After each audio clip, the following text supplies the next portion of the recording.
Thank you for joining us on this special conversation, viewers, in what is perhaps one of the largest interstate movement of people at one point of time. Perhaps never before have we seen such unprecedented large number of people moving from one state to the other since partition. But now, as more and more migrants look to get the tickets back to their home states via train, via buses, it's a huge task for all the states. One of the states that will actually see a large number of people coming back is the state of Jharkhand. And joining me in this special conversation is Mr. Soren, the Chief Minister of Jharkhand, right now here on Mirror Now. Soren ji, धन्यवाद हमसे बात करने के लिए। सबसे बड़ा जो अभी फोकस पॉइंट है वो ये है कि जो लोगों को वापस भेजा जा रहा है महाराष्ट्र से, राजस्थान से, कर्नाटका से उनके होम स्टेट्स में, और झारखंड में ऐसे एस्टिमेट्स बताए जा रहे हैं कि कुछ 8 लाख लोग हैं जो बाहर के राज्यों में हैं जो वापस आएंगे। कैसी तैयारी की गई है उनको उनके वापस आने के लिए? तन्वी जी, शुरू से ही मैंने अपने मजदूरों को, अपने छात्र छात्राओं को और जो बाहर यहाँ से इलाज करने जाते हैं उनको लाने का हमने आग्रह भी किया था। और इसको करके जो हमें एक परमिशन मिली ट्रेनों से लाने के लिए, और हमारी पीयूष गोयल साहब से भी बात हुई थी और उन्होंने कहा था कि हम आपको ट्रेन उपलब्ध कराएंगे लोगों को लाने के लिए। और उसी प्रक्रिया के तहत विभिन्न राज्यों से लोग आ भी रहे हैं। और हमने ये डिसीजन लिया जो नियर बाय जो हमारे स्टेट्स हैं, लाइक बंगाल हो, उड़ीसा, छत्तीसगढ़, यूपी, यहाँ पर हमारे बसेस सर्विस देंगे जो वहाँ से लोगों को लाएंगे। और लगभग अभी तक में 12 ट्रेनें आ चुकी हैं लगभग। और स्टूडेंट और लेबर मिला करके कहा जाए तो लगभग 18 से 20 हजार लोग हमारे राज्य में आ चुके हैं। अभी ये कंटिन्यूअस प्रोसेस है, अभी चल ही रहा है। मुझे और भी कुछ समय लगेगा लोगों को यहाँ पहुँचने में। और इसको लेकर जो हम लोगों ने तैयारी की है, मुझे लगता है कि सभी चैनलों में आ भी रहा है। और हमारे चैनल, पूरी एडमिनिस्ट्रेटिव सिस्टम पूरी हाई अलर्ट पर है। जहाँ भी ट्रेनें आ रही हैं वहाँ लोगों की एक मेडिकल प्रोसेस है, उसके साथ उनको गुजरना पड़ता है। और उनको बिल्कुल सोशल डिस्टेंसिंग के साथ बसों के साथ उनके जिलों में भेजा जाता है। जिलों में फिर से उनकी एक मेडिकल सर्किल है, उससे होते हुए उनको हम लोग मतलब घर के अंदर ही वो क्वारंटाइन रहें 14-15 डेज, अराउंड 20 डेज तक हम लोग कह रहे हैं कि वो सभी लोगों को अपने अपने घरों में भी रहना है। और तब तक के लिए हम उनको उतने हम लोग दे रहे हैं। जो मजदूर आ रहे हैं उनको एक पैकेट भी दे रहे हैं, जिससे वो जितने दिन तक अपने घरों में क्वारंटाइन रहें उनको खाने की दिक्कत ना हो। और इसके अलावा जो मेडिकल सर्विसेज हैं वो तो अलर्ट पर हैं ही, साथ में हमारे सोशल पुलिसिंग को भी हमने हाई अलर्ट पर रखा हुआ है। जो गांव में जो हमारे पारंपरिक व्यवस्थाएं यहाँ पर है, प्रधानी व्यवस्था है, मानकी व्यवस्था है, मुंडा व्यवस्था है, मांझी व्यवस्था है, इन सबको भी हमने अलर्ट कर रखा है। और ये लोग के साथ लगातार हम लोगों का संपर्क रहता है। कहीं भी कोई गांव में एक्टिविटीज होती हैं तुरंत, इनफैक्ट हम लोगों ने जो कंट्रोल यूनिट यहाँ 2-2 बना रखे हैं, एक आउटसाइड स्टेट के लिए, एक इनसाइड स्टेट के लिए, उसके माध्यम से हमें तुरंत चीजें हमारे संज्ञान तक आती है और एक्शन में लोग आते हैं जहाँ कोई प्रॉब्लम होती है। कोई आपका इंटरनल आंकड़ा है, अंदाज़ा है कि कितने लोग वापस आएंगे? मेरे हिसाब से शायद लास्ट जो हमने चेक किया था कि तकरीबन 3 लाख लोगों ने रजिस्टर कर लिया है ऐप पे वापस आने के लिए। तो इतनी बड़ी तादाद में आने वाले दिनों में जब ये वापस आएंगे तो जो आप बता रहे हैं कि खाने की तैयारी, अनाज देना, खाना देना और स्क्रीनिंग टेस्टिंग की तैयारी, क्या वो उसमें राज्य को कोई मदद चाहिए? देखिए तन्वी जी, इसमें जो केंद्र सरकार के साथ जो हम लोगों का जो एक हेल्थ सर्विसेज में ही हम लोग अधिक सहयोग की उम्मीद करते हैं। जैसे लेबोरेटरीज हैं हमारे, वो हमें और बढ़ाने पड़ेंगे। मैंने शुरू से ही कहा था कि इस स्टेट में प्रॉब्लम उस समय नहीं था जब से ये लॉकडाउन स्टार्ट हुआ था। हमारी प्रॉब्लम तब बढ़ेंगी जब मजदूरें आएंगे। और इसलिए हमने जो अभी लास्ट सेंट्रल गवर्नमेंट का जो एक गाइडलाइन आया, जो ग्रीन जोन में चीज़ों को, इकोनॉमिक एक्टिविटीज़ को बढ़ाने के लिए, वो हमने अभी उसको लागू नहीं किया है। और अभी जब तक मजदूर आते हैं तब तक हम उसको यूं ही बनाए रखेंगे ताकि हमको ये बात पता चल सके। हमारी पहली प्राथमिकता है मजदूरों को दूसरे राज्यों से लाना, उनको सुरक्षित घर पहुंचाना, और जो कोरोना जो ये इसका इफेक्ट है वो बहुत ज्यादा स्प्रेड ना हो, हमारा पहला टारगेट है। और इसको लेकर के लोगों को जो सामाजिक सुरक्षा के क्षेत्र में है, उनको खाने अनाज के लिए वो सारी व्यवस्थाएं हमने कर रखी हैं। और अभी जैसे कि रैपिड टेस्टिंग की बात, अभी एक तो चाइना का जो रैपिड किट था उसको आईसीएमआर ने बैन कर दिया है, लेकिन कोरिया का जो रैपिड टेस्ट किट है वो कई राज्य उसको प्रैक्टिस में भी रखे हैं, और अब हम लोग उस दिशा में भी फास्टली अधिक से अधिक हमारी लोगों की जांच हो। हर क्योंकि हम आंकड़ों से घबरा नहीं रहे हैं, हम जानते हैं कि आंकड़े बढ़ेंगे तो मैं इस बात के लिए जरूर श्योर रहूंगा कि मुझे किस दिशा में जाना है। इसलिए आंकड़े आज हमारे पास लगभग 135 के लगभग लोगों की जनसंख्या है जो पॉइंट आउट हुए हैं, और उसमें लगभग 35-40 लोग ठीक भी होकर वापस चले गए हैं, और 3 की कैजुअलिटीज है इसमें। और यही अभी तक हमारा है, और वो भी 3-4 दिन गैप पर हमें ऐसे लोग मिल रहे हैं कि जो संक्रमित हैं। अभी 3 दिन भी हमारे बीच में कोई भी ऐसे पॉजिटिव नहीं मिला। अभी कल थोड़ा सा 3-4 लोगों की फिर पहचान हुई है, और उन सभी का वही है, वो थोड़ा ट्रैवल हिस्ट्री कहीं कहीं दिखता है, और यही हमारी अभी चिंता है। जी सोरेन जी, सही बात बोली आपने। और ये जो चिंता है वो भी एकदम सही है, क्योंकि अब ये जो आएंगे आपके मजदूर वापस, वो उनको अगर कोई प्रॉब्लम है तो उससे बहुत जल्दी फैल सकता है। मेरे हिसाब से शायद राज्य में 1600 से लेके 2000 बेड्स हैं, हॉस्पिटल बेड्स, और 200 तकरीबन वेंटिलेटर्स हैं। तो क्या आपको लगता है इससे ज़्यादा ज़रूरत पड़ सकती है, और उसके लिए अभी काम करना बहुत बाकी है? तन्वी जी, देखिए, हेल्थ को लेकर के तो निश्चित रूप से बहुत बड़ी रिक्वायरमेंट है, लेकिन इस तरीके से आज इस कोविड-19 का जो पहचान है, सिर्फ नाम ही है कोविड-19, कोरोना का नाम लोगों ने दिया है, बट इसको कोई ना पहचान पाता है, ना उसको समझ पा रहा है, ना इसका कोई मेडिसिन है। आज सेंट्रल गवर्नमेंट ने भी ये गाइडलाइन दिया है, जो कोरोना पॉजिटिव है उनको भी घर पे आपको रखना होगा, क्योंकि अस्पताल भी एक लिमिटेशन पर ही है आज। और हॉस्पिटल्स में जो सिचुएशन है ये ऐसा है कि अगर वहाँ ट्रीटमेंट होता है तो आज उसमें नर्सेज भी इफेक्ट होते हैं, लैब असिस्टेंट भी, डॉक्टर भी, सभी लोग इससे इफेक्टेड भी हो रहे हैं, और उनको भी क्वारंटाइन में जाना पड़ता है। ये कहा जा सकता है कि जो एक लेमन अभी कंसेप्ट चल रहा है कि लोगों का इम्यूनिटीज डेवलप किया जाए, वही इसका एक मात्र है। बस सावधानी के रूप में बूढ़े और बच्चों को ही थोड़ा ध्यान रखना पड़ेगा इस पे।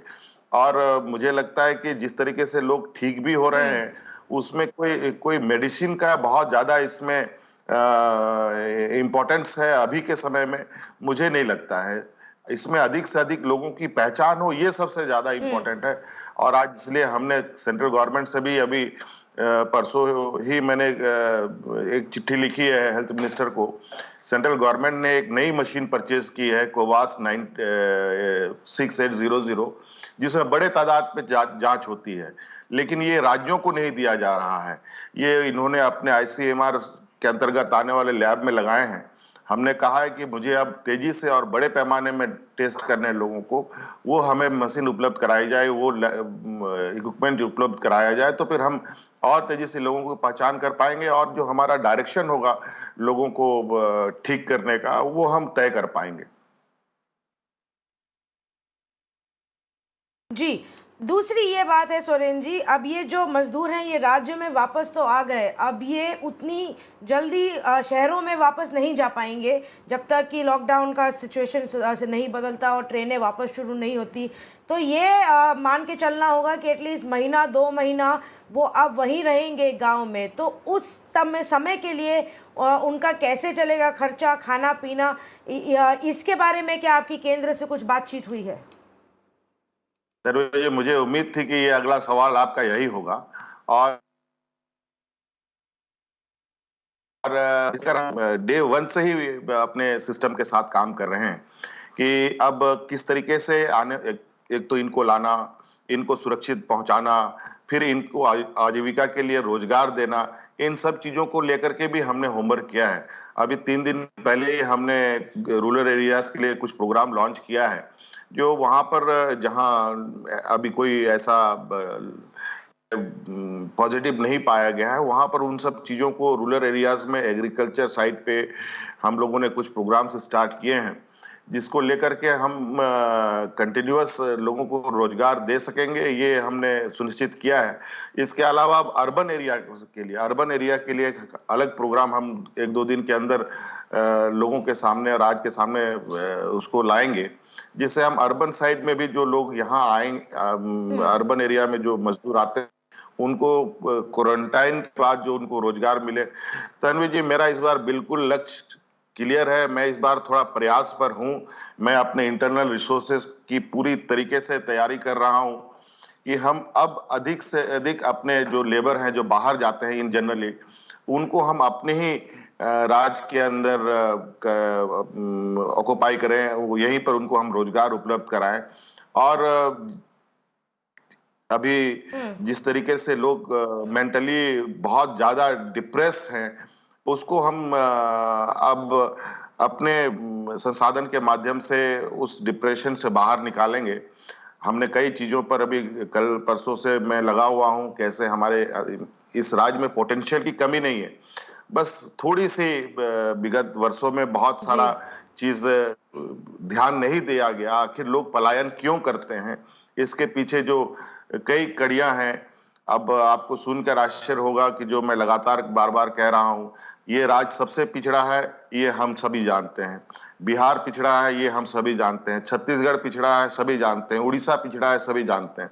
लेकिन आपको सुन के हैरानी होगी, जो एक मजदूरों के लिए जो इम्पोर्टेंट जॉब था, मनरेगा का जॉब जो चलाई गई थी, वो उस जॉब में यहाँ इतनी बड़ी त्रुटियां हैं कि यहाँ पर डेली वेजेस जो मजदूरों को मिलता है, वो देश में सबसे कम मिलता है, और जो डेवलप स्टेट हैं उनको सबसे अधिक मिलता है। पता नहीं कैसे डिसीजन होते हैं, सेंट्रल गवर्नमेंट ने कैसे डिसीजन लिया है, ये हम नहीं बता सकते। और आज यही वजह से आज हम 200 रुपया भी डेली वेजेस नहीं दे पा रहे के तहत। प्रधानमंत्री जी के घोषणा के बाद भी उन्होंने कुछ पैसे बढ़ाए, उसको भी ऐड मैं करता हूं, तो भी 200 रुपए नहीं हो रहे हमारे। और यही मजदूर बाहर जाकर के 1000 रुपए 800 रुपए डेली कमाते हैं। तो स्वाभाविक है ऐसी चीजों से लोग आकर्षित होंगे और लोग बाहर निकलेंगे। और इसके लिए हमने अभी किया है कि हमारे डेली वेजेस, हमारे जो पिछड़े राज्य हैं उनके बढ़ाए जाए। और तो और सुनकर आप हैरानी होगी, आपका केरल है, हरियाणा है, वहां डेली वेजेस 300 रुपए से अधिक है। और तो और हिमाचल की तो स्थिति ऐसी है कि वहां scheduled area, non scheduled area के लिए अलग अलग उन लोगों ने प्राइजेस फिक्स कर रखे हैं। और इस राज्य में तो शेड्यूल्ड एरिया, यहाँ तो आदिवासी, दलित और अल्पसंख्यक बहुल राज्य है। यहाँ तो ये समुदाय तो आज से नहीं, बरसों से ही काफी चीजों में पीछे रहे हैं, प्रताड़ित भी रहे हैं। और इनके लिए तो हमें लगता है कि विशेष रूप से केंद्र सरकार को संज्ञान लेना चाहिए और अधिक से अधिक लाभ मिलना चाहिए। आज जैसे ट्रेनों को लेकर के जो भाड़ा वगैरह को लेकर काफी चर्चा हो रही है कि ये भाड़ा ले रहे हैं, लेबरों से मजदूरी ली जा रही है। बहुत आश्चर्य की बात है। हमने पीयूष गोयल साहब से ये आग्रह भी किया है कि सर, देश में सबसे अधिक रेवेन्यू रेलवे को झारखंड सरकार से मिलता है। कम से कम आज हमें तो उन रेलवे में छूट मिलनी चाहिए। हमारे लेबर को तो लाने के लिए हमें छूट मिलनी चाहिए। वो भी अभी तक एक्सेप्ट नहीं हुआ, जबकि विदेशों से लोगों को लाया जा रहा है हवाई जहाज में, वो भी मुफ्त में। ये बहुत अभी तो नहीं, अभी तो हम मैं नहीं कहूंगा बहुत सारी बातें, लेकिन ये आने वाले समय में ये बहुत ज्यादा मुद्दे उठेंगे और इसके लिए सबको जवाब देना पड़ेगा। और अभी जैसे लेबर को लाने की बात हुई, अगर मैं बहुत डे वन से इस बात को कह रहा था, लेकिन लेबर लाने के डिसीजन तब हुए जब मतलब कहा जाए कि सभी लोग संक्रमित हो चुके हैं, या सभी लोग कहा जा सकता है कि धूल मिट्टी सब में लग गया, अब वापस घर जाओ और घर में धूल मिट्टी झाड़ो, ये स्थिति हो गई। अगर ये थोड़ी पहले होती तो शायद जी। हम लोग आज थोड़ा सेफ जोन में रहते। और आज ऐसी स्थिति में चीजें हो रही है। चलिए, आज हम कम से कम लोग अपने परिवार के बीच में रहेंगे तो उनको एक मोरल सपोर्ट मिलेगा, उनको एक ताकत मिलेगी, ये हमारी इच्छा थी। नहीं तो जानवरों की तरह सड़कों पर रहना और जानवरों की तरह उनके साथ व्यवहार होना, मुझे लगता है क्या गरीबों को, मजदूरों को मानवीय तरीके से जीने का अधिकार नहीं है क्या? ये आपको क्यों लगता है सोरेन जी, क्यों इतनी देरी हुई ये डिसीजन लेने में? ये 1 महीने पहले भी यही डिसीजन लिया जा सकता था। देखिए, पता नहीं, मैं कुछ एक्टिविटी देख रहा था, वो लोग तो अपने काम में लगे थे। कहीं कोटा से बच्चे आ रहे हैं, कहीं मजदूरों को लाया जा रहा है, कई राज्य ऐसे एक्टिविटीज कर रहे थे। लेकिन चूंकि सेंट्रल गवर्नमेंट का जो कानून था, मैं समझता हूं, और जो उसमें प्रावधान है उसका उल्लंघन करने में सरकारों को सजा भी हो सकती है, पदाधिकारियों को सजा भी हो सकती है। और हमने इस वजह से बिल्कुल दूसरे हमारे वीसी में हमने प्रधानमंत्री जी के समक्ष बोलने का मौका तो नहीं मिला, लेकिन एक पत्र मैंने जरूर लिखा था जिसमें बहुत गंभीरताएं थी। और शायद उस गंभीरता को समझकर लोगों ने, क्योंकि किसी की भी पेशेंस आज नहीं कल टूटती, मैंने भी उसी में यही हवाला दिया था कि मैं आज इतनी सामाजिक दबाव में हूं, तो मैं कोई और दूसरा रास्ता भी अख्तियार कर सकता हूं अपने मजदूरों को, अपने छात्र छात्राओं को लाने के लिए। और मुझे लगता है ये बात होती रही, मैं इस पर आगे बढ़ ही रहा था कि मुझे लगता है कि अब दूसरे रास्ते को अपनाना पड़ेगा, कोई कानूनी सलाह लेना पड़ेगा। तो हमें फिर एक आदेश आया कि पूरे देश में लोग आना जाना कर सकते हैं, लोगों को लाया जा सकता है, भेजा जा सकता है। इसके लिए तो मैं खैर लेट ही सही, लेकिन एक वैधानिक तरीके से अब हम काम कर रहे हैं, जिसके लिए हमें केंद्र सुरेश जी, सरकार मैं को एक धन्यवाद। एक सवाल आपसे ये पूछना चाहती हूँ। आज हमने देखा, ये खबर आई है कर्नाटका से, सुरेश जी, ये खबर आई है ये कर्नाटका से कि वहाँ पे सरकार ने अब ट्रेनें बंद कर दी हैं। वो नहीं चाहते हैं कि और ट्रेन चले और ये जो मजदूर है वो वापस जाएं, क्योंकि वहाँ पे उन्होंने धीरे धीरे कंस्ट्रक्शन एक्टिविटी और बाकी इंडस्ट्री में धीरे धीरे काम शुरू करने का सोचा है। और जब वो शुरू कर रहे हैं तो उनके पास मजदूर नहीं हैं। आपको क्या लगता है, ये क्या सही डिसीजन है कि जो घर आना भी चाहता है उसको अब हम ऑप्शन नहीं दे रहे हैं, क्योंकि काम भी तो होना है और जहाँ इकोनॉमिक एक्टिविटी शुरू हो रही है वहाँ मजदूर नहीं मिल रहे? तन्वी जी, विडंबना ऐसी है, आज इस जगह पर इस संक्रमण ने आज देश को लाके खड़ा कर दिया है, जहां पर आज मजदूरों को लेकर के चर्चा हो रही है। मजदूरों पर सिर्फ कागजों पे चर्चा हुई, हकीकत आज बिल्कुल इसके अलग रहा। मैं आपको दावे के साथ कह सकता हूं, झारखंड, बिहार, उड़ीसा, छत्तीसगढ़, यूपी, बंगाल के मजदूर अगर उधर केरल, कर्नाटक, तमिलनाडु, गोवा से अगर कूच करके अपने घर को वापस आ गए और वापस नहीं लौटे, तो मैं बताता हूं कि इस देश की अर्थव्यवस्था को ढोना किसी भी सरकार की बस की बात नहीं है। अभी मुझे भी यदा कदा कहीं कहीं से ये जानकारी आ रही है कि लेबरों को रोकने के लिए वहां की सरकारें कुछ कुछ नए नए तरीके से अपना प्रोग्राम अभी शुरू किए हैं। आखिर ये काम शुरू में क्यों नहीं किया गया? आज जब लॉकडाउन हुआ, जब मजदूर फंसे हुए थे, उस समय ये सरकार ये चीजें क्यों नहीं हुई? आज मजदूरों में इतना डिस्ट्रेस क्यों रहा? आज हम मेरे तो इस राज्य के तो मजदूर दूसरे राज्य में मरे भी हैं। और आज के दिन में सूचना तंत्र, आपको पता है, ऐसी घटनाएं होती हैं तो लोगों में कितनी डर उत्पन्न होती है। लोग पैदल चल रहे हैं, गाड़ी नहीं चल रही है, सैकड़ों किलोमीटर, बच्चे, महिलाएं, बूढ़े बुजुर्ग, कोई साइकिल से चल रहा है, कोई ठेले से चल रहा है, कोई पैदल चल रहा है। इतनी स्थिति ऐसी हो गई कि आज अभी तो मैं ये नहीं कह सकता, मैं मजदूरों के मनोभावनाओं को आज समझने की आवश्यकता है और एक नए तरीके से हर व्यापार प्रतिष्ठान को सोचना पड़ेगा कि आने वाला समय ऐसी स्थिति उत्पन्न होती है, तो ऐसे स्थिति में अगर आज मजदूर घर बैठ गए और अपने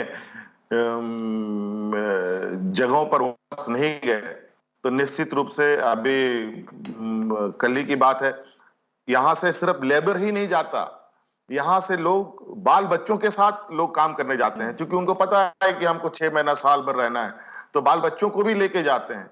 यहाँ मजदूर तो मजदूर, उनका परिवारजन भी उस जगह पर बहुत परेशानियों में रहा है। हमारी मैं तो कभी कभी फोन, अभी तो हिम्मत नहीं होती है कि फोन लाइन ऑन कर पाऊं, लेकिन कभी कभी मैं व्हाट्सएप देखता हूं तो मुझे बड़ा अंदर से ऐसी फीलिंग होती है कि आखिर आज हमारे देश में ऐसी स्थिति आन पड़ी कि आज मजदूरों को हम लोग सपोर्ट नहीं कर पा रहे, और आज जो हालात है उनके सोच के साथ हमें चलना होगा। और आज ये आना चाहते हैं तो मैं तो उनका वेलकम भी करूंगा, और उनको बकायदा एक उनकी मनस्थिति को सुधार कर ही आगे की चीजें ठीक की जा सकती है। अन्यथा मुझे लगता है कि बहुत आसान नहीं है आगे की जो अर्थव्यवस्था की पहिया को चलाना, क्योंकि यार देश की अर्थव्यवस्था की पहिया को चलाने के लिए इस देश के मजदूरों का जो भूमिका है वो कोई नजरअंदाज कर रहा है, तो ये बहुत गलत हो रहा है। ये आपने बहुत सही कहा। मैं यही कहने वाली थी सुरेन जी, कि देश की अर्थव्यवस्था को यही लोग चलाते हैं, ये जो हमारे मजदूर हैं। अनफॉर्चुनेटली ये बहुत बुरी किस्मत है कि जो हमने देखा पिछले 1 महीने में हुआ है। और जैसे कि जो दर से ये गुजरे हैं, साइकिल चला के जा रहे हैं, हजारों किलोमीटर चलते हुए चले जा रहे हैं, बच्चों के साथ, औरतों के साथ, कंक्रीट मिक्सर में घुस के, ट्रकों में छिप के, पाइप में घुस के, जिस तरीके से वापस राज्य अपने अपने घरों जाने की इन्होंने कोशिश की है, अब उसकी कारण एक वो उनके मन में डर सा भी बैठ जाएगा वापस शहर जाने के लिए। बहुत झेल के, बहुत कष्ट उठा के वो वापस पहुंचे हैं। इस चीज़ को सुधारना, उनको ये सपोर्ट देना, ये अब आपकी जिम्मेदारी बन जाएगी। इसको आप क्या सोचते हैं, कैसे हैंडल किया जाएगा? तन्वी जी, मैं कल एक यहाँ पर हमारे एक यहाँ रिसर्च इंस्टीट्यूट है, लाख का रिसर्च इंस्टीट्यूट है, जिससे चूड़ियां वगैरह बनती है। ये 1924 में एस्टेब्लिश्ड हुआ है ये संस्था यहाँ पर। और आपको सुनकर आश्चर्य होगा कि ये देश में अलग तरीके का एकमात्र संस्थान है। आज उस समय की बात जब ये स्थापित हुआ, 50,000 मेट्रिक टन लाख उत्पादन करने की हमारी क्षमता थी। आज जब मैं कल गया तो पता चला कि वो 8-10 हजार टन पर आ गए हैं। मैंने कहा ये ऐसा क्यों, ये क्यों बैठ गया? जब पूरी तह तक जानने का मैंने प्रयास किया, अभी थोड़ा उसमें और मैं होमवर्क कर रहा हूं, और आज हमारा ये बेसिकली ये यहाँ के ट्रेडिशनल एक उपज है, एक खेती कहा जा सकता है। ये ग्रामीणों के लिए था, लेकिन कथाकथित कई चेनें टूटी, बाजारें टूट गई, बीच में बिचौलियों ने अपना कब्जा कर लिया। बहुत सारी ऐसी इसमें कड़ियां आई जिसके वजह से किसानों तक उनको वाजिब दाम मिलना बंद हो गया। और आज स्थिति ये है कि आज वो सिर्फ एक नाम गया है। आज उस संस्थान के साथ स्थिति ये है कि वो मतलब खुद अपना बोझ उठा ले रही है। ये बहुत बड़ी बात है, क्योंकि केंद्र सरकार का सपोर्ट है। आज हमने कहा क्यों ये चीज फिर से रिवाइव नहीं हो सकता। आज ग्रामीण क्षेत्र में जिस और ये एक अस्थाई स्रोत हुआ करता था यहाँ के आदिवासियों के, यहाँ के किसानों के लिए, यहाँ के दलितों के लिए, पिछड़ों के लिए एक बहुत बड़ा, आज आपको बताएं, लाह आज में 400 रुपया 500 रुपया किलो होता है, और आज 1 एकड़ में लगभग नहीं भी तो 50,000 क्विंटल इनका प्रोडक्शन हो सकता है। सालाना 5 से 6 लाख रुपए किसान को इस उपज से फायदा हो सकता था आज के दिन में। और आज इसकी उपयोगिता कहाँ नहीं है, जिसका आपको अंदाजा नहीं। मैं उदाहरण के तौर पर बताता हूं, यहाँ तक कॉस्मेटिक में सबसे अधिक बेहतर उपयोग होता है। आज यहाँ पर परफ्यूम्स बनते हैं इससे। आज मेडिसिन भी इससे बनते हैं, आज इनसे बड़े स्ट्रॉन्ग फाइबर के चीजें बनती है। तो आज हम एक्सप्लोर कर रहे हैं चीजों को कि क्यों नहीं हम इसको रीजनरेट करें, फिर से रीस्टेब्लिश करें, मार्केट डेवलप करें और लोगों को यहीं पर अगर प्रतिदिन 1,000 रुपए की मजदूरी वाली जॉब मिल जाए तो क्या जरूरत है उनको गोवा जाने की, क्या जरूरत है महाराष्ट्र जाने की। बिल्कुल, आप सही कह रहे हैं सुरेंद्र जी। अभी समय की कमी है, मुझे मालूम है आपको भी कई मीटिंग में जाना है। जो आप कह रहे हैं ये बहुत इंटरेस्टिंग आइडियाज़ हैं और इन पे काम होना चाहिए, पर शायद समय लगेगा। तब तक इन लोगों का ख्याल रखना, इनकी हेल्थ को सुरक्षित रखना, और इनको खाना पीना देने की बहुत बड़ी जिम्मेदारी है आप पे। उम्मीद है आपसे बाद में बातचीत होगी। जी जी जी, धन्यवाद तन्वी जी। जी, धन्यवाद हमसे बात करने के लिए। Thank you Hemant Soren, thank you.